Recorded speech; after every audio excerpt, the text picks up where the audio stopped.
There it goes. I'm drunk. Maybe more than I should be. And I just felt like saying right now, thank you, God, for pets. You know, the interesting thing about the genetic distinctification of Panthera and Felidae. Panthera is like a lion, it's like a jaguar, a lynx, a puma. Panthera is a large cat, something whose claws are the size of your fingers, something whose tongue is made of so many barbed fish hooks that it could eat your skin as a souffle by licking you repeatedly for hours on end. A large cat, Panthera. But Felidae, that is an interesting genetic distinctification. Felidae, or singular feline, is a house cat. And you know, those weren't really socially prolific until 1000 AD in the Ottoman Empire, when the king or emperor, whatever, who ruled over the Ottoman Empire, he loved cats and Felidae so much that he enacted an edict that said, if one of my guards is about and there is a stray cat begging for food, and none of you give it food, my guard has authorization to slay and kill your entire housing block. If you are a people that is so poor you cannot feed a single one of my cats, then you do not deserve to exist in my empire. And may those cats find somewhere else of people who know how to be budget mindful and frugal with their money, to have a little bit extra with which they might say, oh, a few mackerel is not going to hurt my loss, is not going to cause me loss. I will feed this young stray cat. He loved wild, stray, ownerless cats so much that he gave authorization to his military Gestapo to be like, if one of my people sees you not feeding a cat asking for food, you can just kill y'all, because you're not good for my empire. King Ottoman maybe was a little crazy. Maybe he was a little out there. But this was 1000 AD. We can't use modern day wisdom facilitated socio-economical political notions to judge those who forbear us.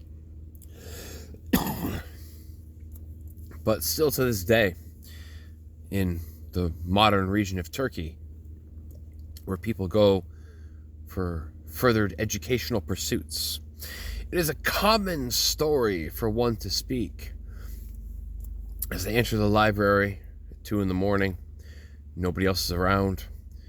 They place their laptop down, open it up alongside the book which they are referencing, and a cat who was heretofore not seen heard the presence of a human scuffling about the library and found a way to leap across the many walls and rooftops nearby to gain access to the open air vents of the walls high above in the library, jumping down across the bookshelves until they came to a common ground, and then leaping atop the table and walking 50 feet to do nothing other than to sit as a cat loaf atop the one single human in the library's laptop and look at them as if to say, "Why aren't you petting me?"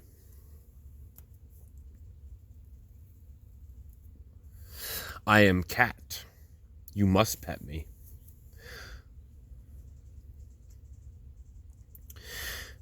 The fact that cats in Felidae, in that region of the world, still to this day, as wild as they are, look at how many wild coyotes or raccoons or possums or squirrels or birds you've seen, or even cats and dogs themselves.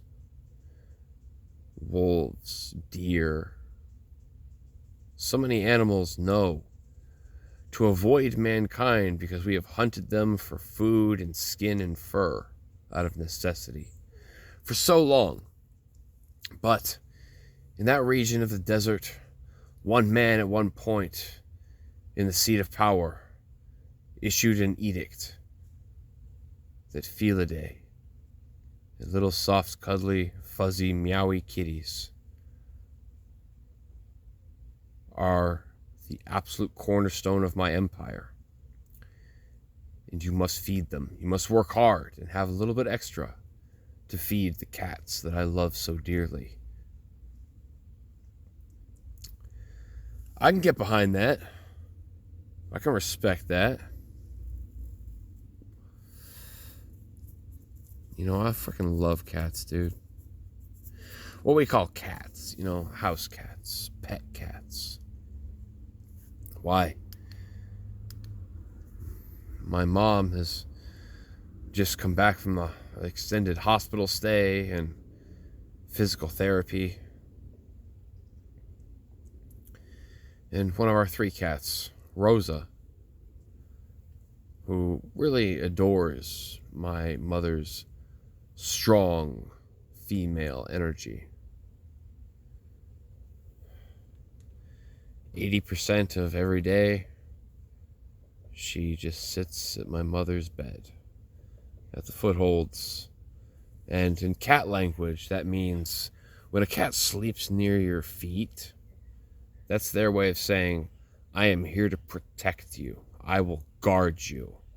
If anyone may threaten you, I will alert you and be your first offense. Because I love you.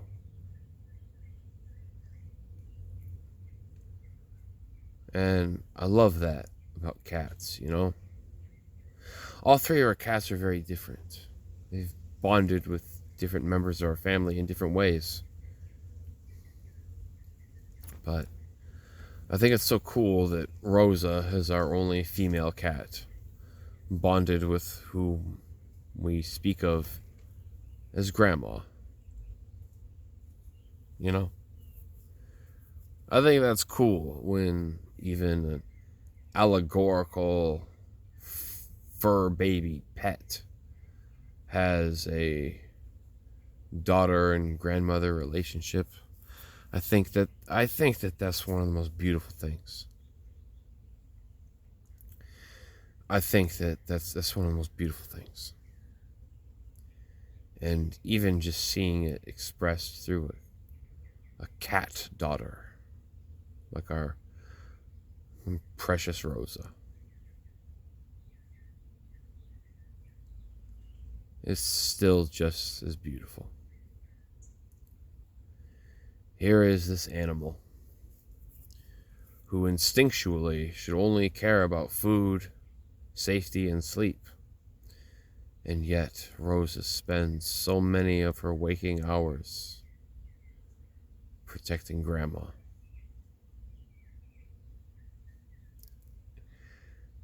Gosh, cats are just so wonderful.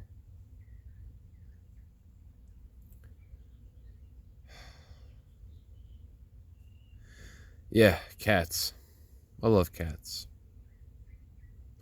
I love dogs too. Don't get me wrong. You know, I mean, I love cows, love donkeys, love horses, freaking crocodiles, fish, lizards, frogs. You know, all kinds of pets. I think it's cool when a human takes their time, money, resources, and devotes it to an animal, gives it a name,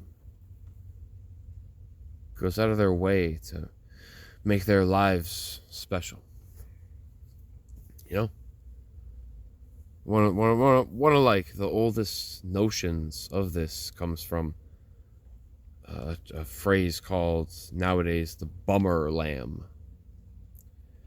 Is that sometimes when an ewe or a ewe gives birth to a bunch of like baby sheep, baby lambs, sometimes the mom just rejects one.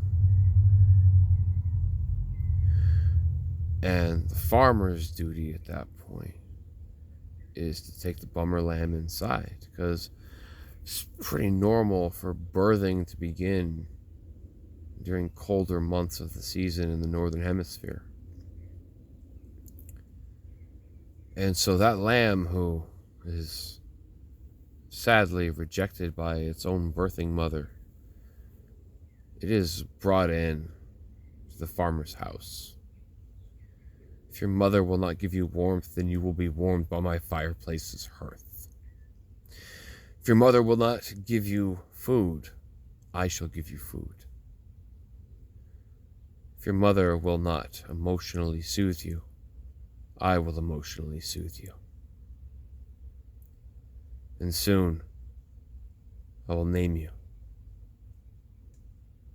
And soon you will be my pet that I love, that I cherish.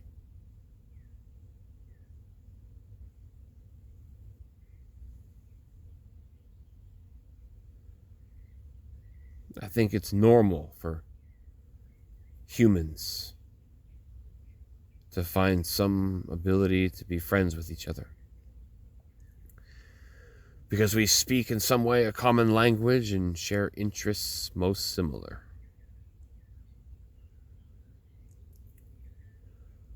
But when human and animal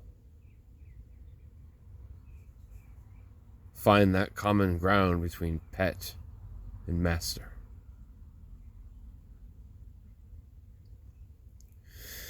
that ceaseless, devoted loyalty that we see in a pet,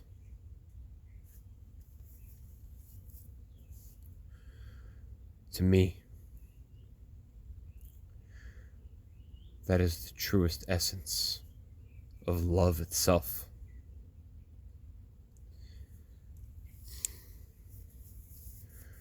In some ways, like looking at a small sump of water, reflecting the brilliant sun within it, I believe that when we love an animal, show it mercy, compassion, and treat it, that animal, as an equal, as family. In some way, perhaps one of the few ways, mankind may understand the mercy and the love of God.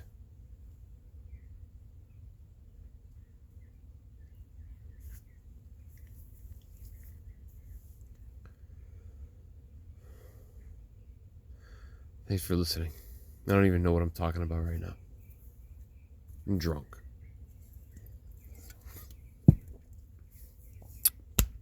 But I got feelings in my heart. And these are the ones that have foamed and spilled over at the moment.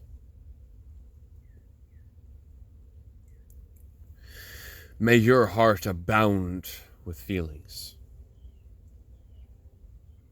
until they also froth over and spill unrelentingly, because you must express those feelings.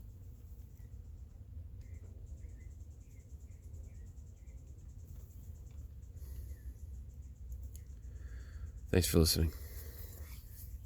God bless y'all. I'm out.